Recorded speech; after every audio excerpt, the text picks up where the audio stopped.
Après un simulacre d'éclipse inopiné, le protagoniste est flageolant au marbre. Et là, divulgateur, c'est pas tellement clair, hein? Donc bien, parce qu'aujourd'hui, on va réviser des stratégies pour comprendre les mots nouveaux. Elles vont être super utiles pour que tu puisses mieux comprendre les textes que tu lis. Si tu es en première ou deuxième secondaire, la vidéo s'adresse particulièrement à toi, mais n'hésite pas à l'écouter si tu es plus vieux. Il n'est pas trop tard pour apprendre. Avant d'aller plus loin, je te conseille fortement de lire le texte « Ceci n'est pas une histoire de super-héros » de Pierre-Yves Villeneuve. Comme c'est l'histoire qui va me servir d'exemple, tu vas mieux comprendre la théorie si tu l'as lu avant d'écouter la vidéo. J'aimerais aussi savoir si tu as déjà des trucs quand tu arrives sur un mot que tu n'as jamais vu. Est-ce que tu continues ta lecture sans te poser plus de questions? Ça, c'est pas une stratégie. Quelle stratégie peut-on utiliser pour comprendre un mot nouveau? A. Analyser la structure du mot. B. Se fier au contexte. C. Consulter un dictionnaire. Ou D. Toutes ces réponses.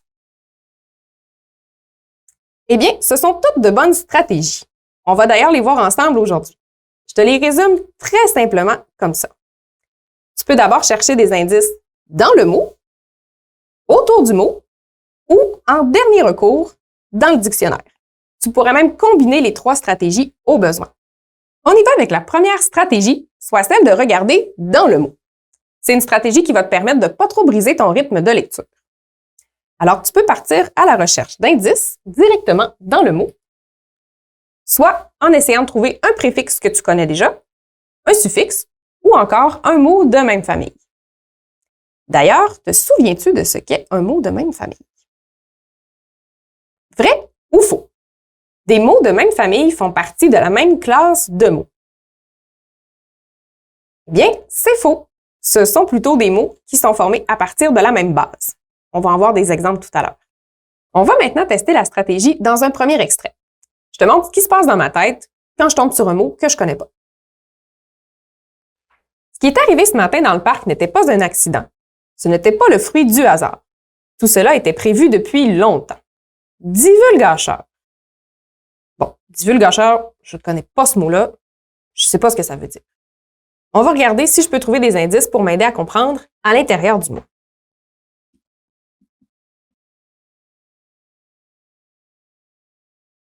Donc ici, je ne repère pas de suffixe ou de préfixe que je connais. Je distingue carrément deux mots différents. Ça me fait penser aux mots de même famille. Ici, divul, je pense à divulguer, qui veut dire révéler une information ou un secret.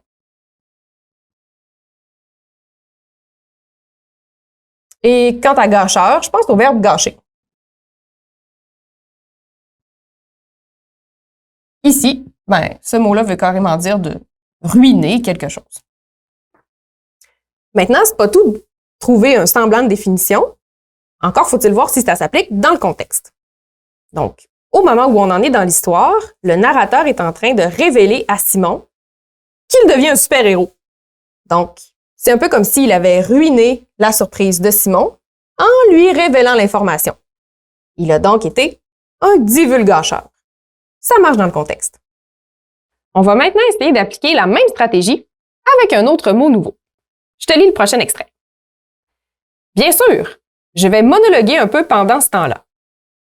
Bon, monologuer, j'ai jamais vu ce mot-là. Je sais pas ce que ça veut dire. Toi, comment tu l'analyserais? Comment peut-on analyser la composition du mot monologuer? A. Il contient un préfixe connu. B.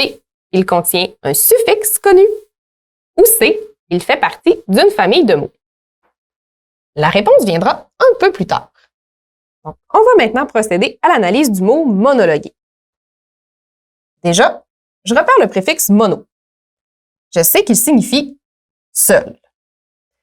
Si tu ne connais pas déjà la signification du préfixe, n'hésite pas à penser à d'autres mots qui commencent par le même. J'ai en tête monoparental, c'est une famille avec un seul parent, ça marche. Ou encore monothéiste, une religion qui admet un seul Dieu.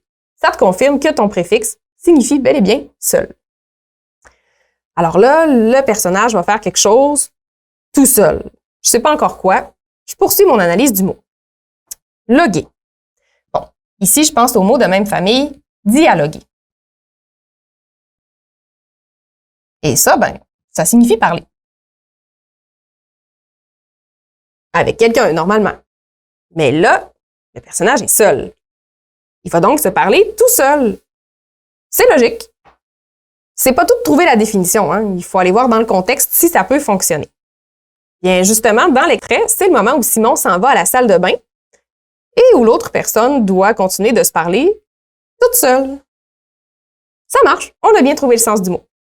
La réponse à notre question était donc A et C.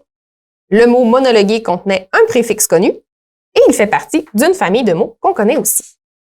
Maintenant qu'on a vu la stratégie pour regarder à l'intérieur du mot, je te présente celle qui consiste à regarder autour du mot.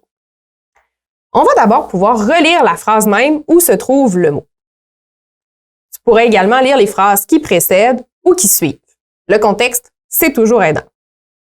Finalement, tu pourrais aussi regarder les illustrations. Ça va dépendre du type de texte narratif que tu lis. C'est sûr que dans un roman, il n'y en a pas beaucoup. C'est plutôt rare qu'il y en a, en fait. Mais dans les BD ou les albums, là, les illustrations vont pouvoir t'aider pas mal. Alors, je te lis le prochain extrait.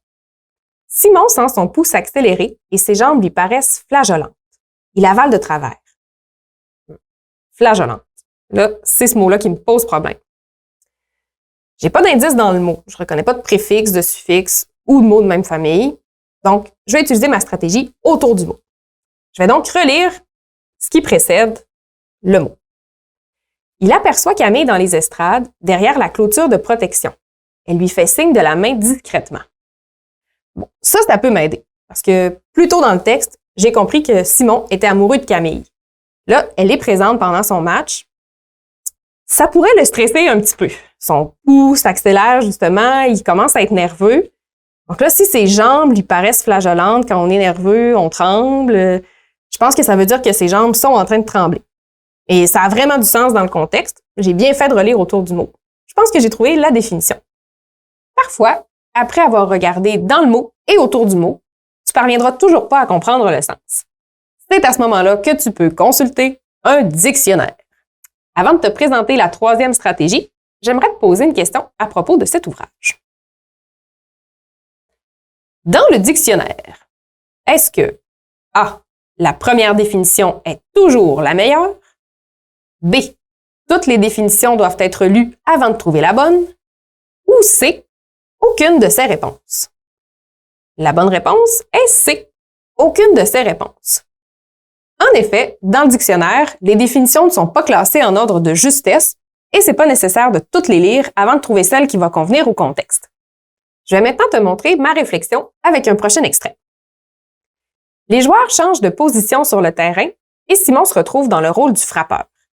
Bâton en main, il s'avance au marbre. Bon, là, c'est le mot marbre qui me pose problème. Dans le mot, je trouve pas d'indice. Tout ce que je sais de marbre, c'est que c'est de la roche. On va relire dans le contexte si ça a du sens. Ils sont en train de jouer au baseball. Les joueurs changent de position et là, Simon s'avancerait vers une roche. Ça marche vraiment pas. Je vais pas avoir besoin d'aller voir dans le dictionnaire. Je consulte le dictionnaire et je me rends compte qu'il y a énormément de définitions pour le mot marbre.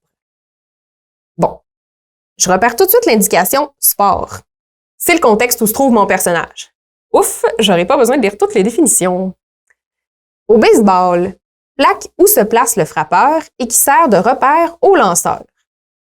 Ça a beaucoup plus de sens. Ça veut dire que Simon est en train de se déplacer vers l'endroit où il va pouvoir frapper. Là, je comprends mieux. On arrive déjà à la fin de la mini-récup. Avant de te laisser partir, on fait un petit récapitulatif des stratégies qu'on a vues ensemble aujourd'hui.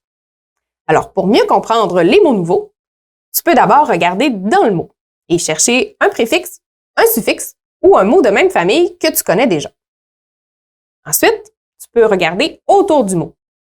Tu peux relire la phrase où le mot se trouve, ou bien les phrases d'avant ou celles d'après. Les illustrations pourraient aussi t'aider.